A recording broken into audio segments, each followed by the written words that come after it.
আসসালামু আলাইকুম ওয়া রাহমাতুল্লাহি ওয়া বারাকাতুহু। সম্মানিত ভিউয়ার্স মহোদয়গণ, আল্লাহ রাব্বুল আলামিন তার বান্দাদেরকে পরীক্ষা করতেছেন, আর এদিকে বান্দা ভাবছে অন্য কিছু। কি সেই ভাবনা আর কি সেই পরীক্ষা, এই বিষয়ে মহান রব্বুল আলামিন সূরা ফাজরের 15, 16, 17 নম্বর আয়াতে বলেন, আউযু বিল্লাহি মিনাশ শাইতানির রাজীম, বিসমিল্লাহির রহমানির রহিম। فأما الإنسان إذا ما ابتلاه ربه فأكرمه ونعمه فيقول ربي أكرمن وأما إذا ما ابتلاه ربه فقدر عليه رزقه فيقول ربي أهانن।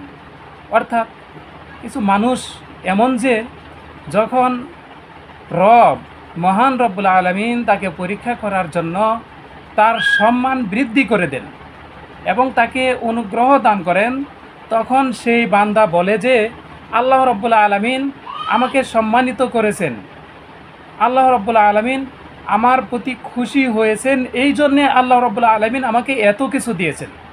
আবার আল্লাহ রাব্বুল আলামিন যখন তার বান্দাকে পরীক্ষা করার জন্য তাকে অপমানিত করেন, লাঞ্ছিত করেন, তার রিজিক কেড়ে নেন, তখন ওই বান্দা বলে আল্লাহ রাব্বুল আলামিন আমাকে হেয় করেছেন, লাঞ্ছিত করেছেন, অপমানিত করেছেন। আর আশেপাশের মানুষেরা বলে যে এই লোকটা না জানি কি আকাম কুকাম করেছে, এই জন্যে আল্লাহ রাব্বুল আলামিন তার উপর গজব নাজিল করেছে। আল্লাহ রাব্বুল আলামিন তাদের বিরুদ্ধে বলেন, কাল্লা, কখনোই নয়।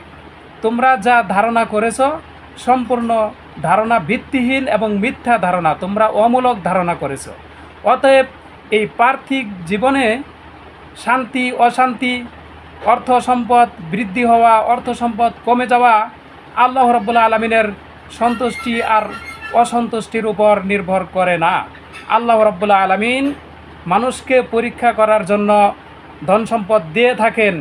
যখন তাকে ধন সম্পদ দেওয়া হয় তখন সে এই ধন সম্পদ কোন পথে ব্যয় করে, সে কিভাবে ধন সম্পদ ব্যয় করে।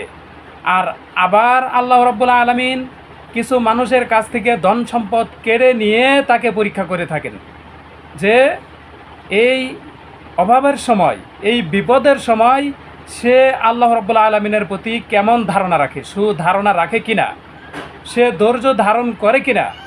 অতএব সর্বাবস্থায় আমরা আল্লাহ রাব্বুল আলামিনের প্রশংসা জ্ঞাপন করব, আল্লাহ রাব্বুল আলামিনের উপর সুধারণা রাখব, ধৈর্য ধারণ করব। ইনশাল্লাহ খুব অল্প সময়ের ভিতরেই আল্লাহ রাব্বুল আলামিন আমাদের মনের আশা পূর্ণ করবেন। আমিন। আসসালামু আলাইকুম ওয়া রাহমাতুল্লাহ।